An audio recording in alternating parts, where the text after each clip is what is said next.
and welcome back to the channel. In the next two videos we're going to reflect on the 2 years that we've had travelling in Harry. We'll review on all aspects of the van, such as did we do the right thing and would we change anything. In part 1 of this video we're going to discuss Harry and our thoughts on the conversion, and in part 2 Stu's going to reflect on our travels and any lessons that we've learnt. For a full van review, look at the Vlog 7 that we'll put down in the description below. You are ready for a different kind of life. You're silent, bold, the wind is cold. You must return to the wild. And we've had Harry now for probably 2 years, just over 2 years, 2.5 years. I think what was the reason we do the videos? I think there's a couple of reasons really. And I've said before is that it was a way that Jane and I can record our travels. I've got a bit of a creative urge to create content, so it's a great way for me to do that. But also we found when we were looking for a van, we were looking for Harry, having videos out there that gave us guidance and thoughts we found useful, so we're hoping that maybe our experiences might be useful to you. So that's the reason we do the videos, and we'll carry on doing that. We'll show you our travels, show you our experiences, where we go, that hopefully you'll find interesting. So first, let's update you on our thoughts on the Ford Transit Custom van in our second year of owning one. So let me just talk about Harry, the van itself. I'll talk about the leisure side in a different section. So just the Harry's done now just shy of 10,000 miles, 9,947 miles at the moment. We're getting about 30 to 32 miles to the gallon out of it, so I'm okay with that. From a van perspective, do we enjoy driving it? I absolutely love driving this van, and I've said before that I think having the 170 PS was the absolute right decision. It just gives us that bit of extra power to overtake, to go up hills, etc. You can just feel it pull inside. That's definitely a good decision. And I think every time we get into the van we really enjoy it. Back November, and I'll show you some video clips, we actually went for our first habitation check. I always want to keep Harry, it's relatively new, want to keep it up to in pristine condition as much as possible, and it was due for its first Ford service, which was either 2 years or 20,000 miles. Well, obviously it's only done 10,000 miles, so it was due a service. So we actually decided to take it back to where we bought it from, Auto Campers. So they'll do servicing, etc.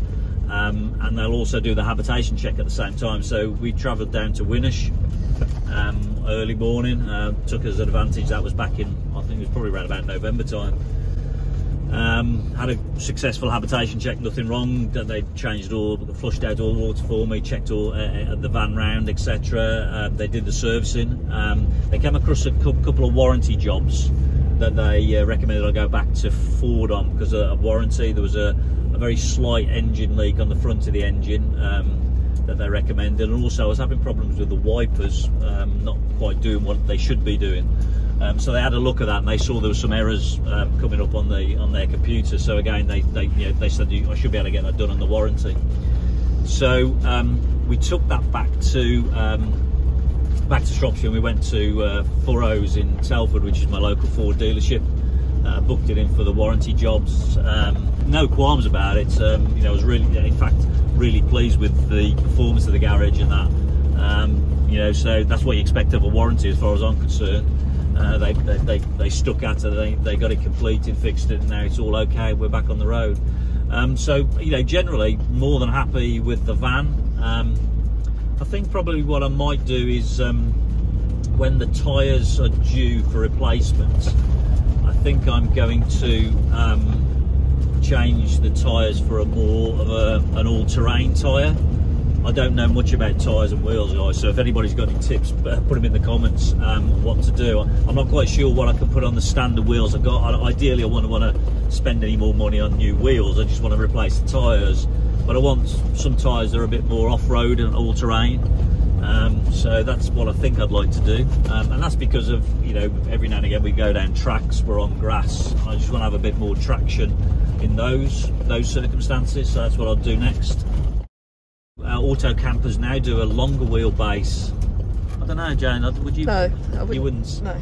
I think we thought about it. It gives you, I don't know, probably gives you another 18 inches of storage, I guess, at the end of the day. I think for the manoeuvrability And the stress of you parking it. The stress of me parking here, I'm not sure. I don't think I'd do it. We spoke about it. I think we'd look at it, but I think we'd still go for the short wheelbase, only because we just want to have that manoeuvrability around being able to park. I'm not the greatest of parkers. It's quite stressful when I park. It takes you half an hour to pick a spot in the car park. Yeah. So all in all, you know, like anything else, would I do anything different? I think the honest answer is no. We absolutely love Harry as a van. So we'll go through the leisure side in a later section. But we put a lot of time into picking. Oh, we did, yeah. And I think that's the key thing. You've got to spend your time just making sure the van's right. You know, we weren't going for a high top. That was a change we made as we went round. So take your time on that and just make sure it's going to deliver what you want. If you've got a family, you might need the pop top. You might want to have the pop top and an awning because the family. I understand all of that. There's only 2 of us, so actually the high top works for us really well. That's where we're at with the van. So all in all, would I buy the van again? Absolutely. Would I buy a L1H2, which is at the short wheelbase, the higher? Absolutely. I've said it before in my previous van review. It was absolutely the right thing for us to buy. And next is Stu discussing the leisure side of Harry and his thoughts after 2 years. So I'm going to talk to you, I guess, just review about the leisure side of the van. I say we've already done the van side. So from a leisure point of view, what's happened in the last 12 months? So we've added the external screens. You'd have seen a video if you're on the channel. We decided we got internal screens before, which worked well. Always found there was a bit of a faff putting them up. Yeah, and then condensation. And condensation was always there. Having said that, I think in certain circumstances we would use internal screens. I think probably while camping we would do it because from a security point of view, because obviously if we have to get away fast if we have to escape, then, you know, obviously I wouldn't want to get out and say, excuse me, can you just wait a minute, I need to take the outside covers off. We would we'd take them off from the inside, so we would use them, but we were suffering a bit from condensation and that, and we'd seen others that had got external screens, so we went for the rainbow screens, but we've been really pleased with those. No condensation, so that's the first thing, although we've probably only really used them, in fairness, we only used them in the summertime when we went on the 5 Counties tour. So what we don't actually, you know, I'm assuming there will be no condensation in the winter either, but in fairness we haven't tried it yet, so we added that to our list of things. I think the rest of it we're reasonably happy with still the layout. There's nothing we would say we'd wish we're missing and all of that. From the cooking side of things, we are looking now to, and I'll do a video on this, we're booked in to convert to LPG. I did do a bit of research around cooking, and we were looking at I looked at induction hobs to see if that was a possibility. I've always got this thing in the back of my head at some stage, obviously with the way the fuel works and all of that, is that at some stage we're going to struggle to get hold of some of these you know, gas and things like that, and I wonder whether we could get to something that's all inclusive, either being a diesel hob in some sort of way, or electric hob, that type of thing. But when I looked into it, A, they were expensive. I think there were only a couple on the market that we could see, and they seem to take a long time to heat up, although I have seen other reviews since then. But for now we're going to go for an LPG Gaslow install that auto campers are going to retrofit for me, because they now sell that option. So we're going to have that fitted, but we're also going to have that fitted with an extra hose outside underneath to allow us to connect the camping gas. That'll give me a couple of options. So when we do eventually start traveling in Europe, we could get LPG, but if we can't, we can always be taking a spare camping gas with us, for, I guess, for emergency sake. So and we have a barbecue, and we've also got a barbecue as well. So you know, we've got 3 backups. We've got 3 backups. Yeah, in the way of project management, I've got some resiliency in my cooking. We could always go to a takeaway, I guess. I think the other thing, you know, from a leisure side that we probably experienced more in the last 12 months would be outside cooking. Outside in cooking. When we went on the 5 counties, again, you'll see on that video, we used the outside cooking, so that we've got 2 doors on the van that allows us to cook from the other side. It is higher up, but you know, we cooked breakfast out there and we really enjoyed doing that. The weather was great. And I think that we suddenly realised that was quite good fun, and that allowed us also to have the awning out there. We sat out that side of the van. So we've used the Fiamma awning. What we haven't actually used is the awning, or there's an awning rail on this side. It's not an awning, there's a rail there, and we bought a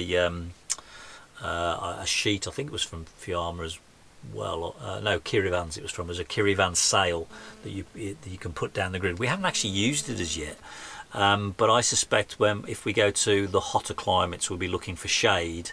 We'll be able to put that sail down on the left hand side and get shade on that side of the van. I mean, we put it up, but we haven't actually used it. Not really, have we? Yeah.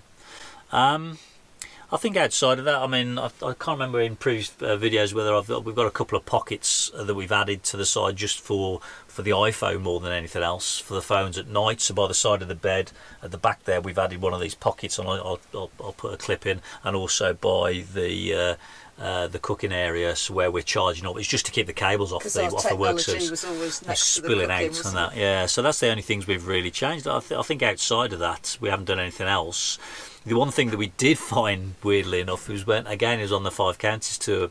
So we'd bought the external screen, and it had got damp overnight, you know, so we were just, instead of just obviously it being raining, which is fine, and we didn't want to bring it into the van, so we opened the barn doors at the back of the van, and we draped the screen over the back, and we suddenly realised that gave us a cover for, again, it's got a dual use. It's like anything else in Campervan where you can get dual use, then it's got a big bonus, a big tick in the box, and that allowed us to drape over those barn doors and give me some extra shelter. Yeah. So it was my little garage at the back. I could escape so when Jane and I fall out, most of the times, I can just escape to my little garage and do something out the back there. But it was also we could we put our towels out to dry and things like that. So again, it might give us some shade in the summer as well. So you find these things out.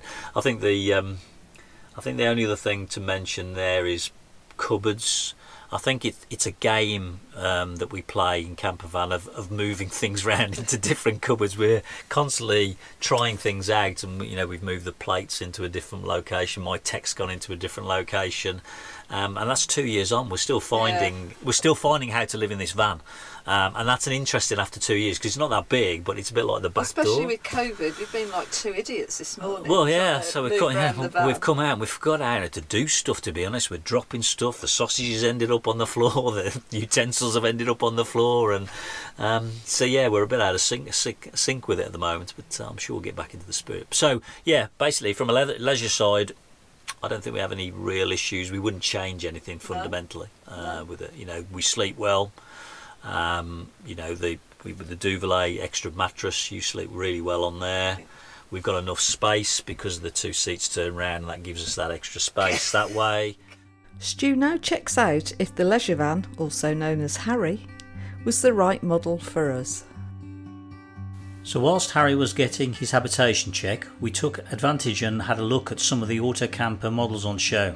There's nothing better than looking at campervans. Unfortunately, my GoPro audio let me down, but Steve from Auto Campers explained that they have 4 main models now. The model range has changed slightly since we bought Harry, in that they've got an entry level called the Eco line, and the fit out can be on an existing used van. This one is a forged Tornado chassis. Steve explained it was a modular design approach with a suspended bed. You could even have the bed going sideways if you didn't want the full height unit, as an example. The seats in this model can also be moved easily to allow for flexibility and a multi-purpose use van. The second model is the day van that wasn't on show today, but has the flexibility of removable furniture modules and seats to allow a van for dual use. The third model is the MRV, or the multi-recreational vehicle, which is on show here. This has lots of flexibility with a multi-height bed, unlike Harry, and rail system for the various flexible seat options. So if you're an outdoor pursuit person and maybe want that flexibility, this may be the one for you. Finally, the fourth model is the leisure van, like Harry. Again, that's available on a new chassis as a short wheelbase or long wheelbase, again with the 3 height options, and that has the rock and roll bed that you've seen in our videos. So all in all, if we were to choose again from auto campers today, I think we would definitely go for the leisure van, which is what Harry is anyway. And that's the end of part 1, and we hope you felt it was useful, as it's important to ensure that the decision you make is the right one for you. Join us in part 2 when we will reflect on our travels in the second year of having Harry. Silent